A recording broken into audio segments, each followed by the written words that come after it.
ومن دونهما جنتان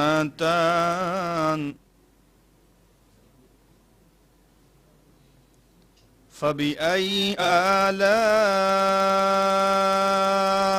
ربكما تكذبان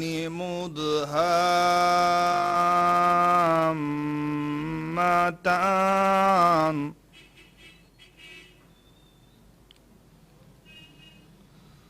فبأي آلاء ربكما تكذبان فيهما عينان نضاختان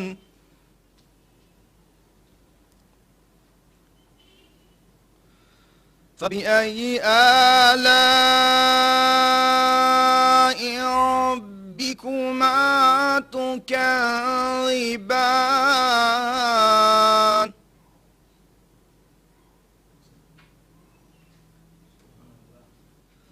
فيهما فاكهة ونخل فبأي آلاء ربكما تكذبان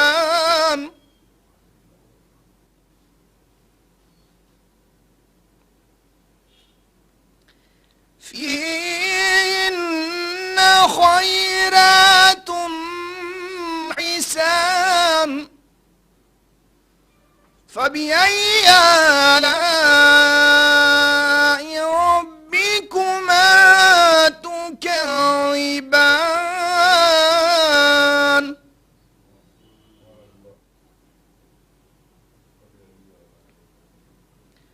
حور مقصورات في الخيام فبأي آلاء ربكما تكذبان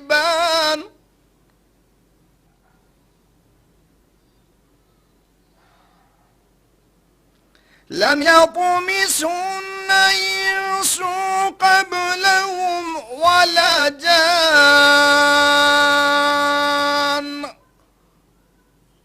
فبأي آلاء ربكما تكذبان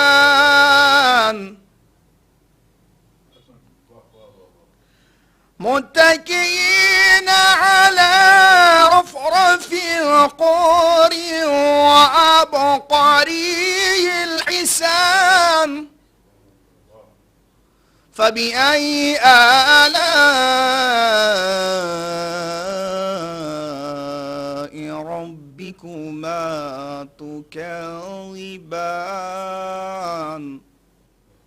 لا بشيء من آلائك ربنا نكذب تبارك اسم ربك ذو الجلال والإكرام تبارك اسم ربك ذي الجلال والإكرام صدق الله العلي العظيم وصدق رسول النبي الكريم وصدق الشهداء كربلاء والصديقين اللهم صل على محمد وآل محمد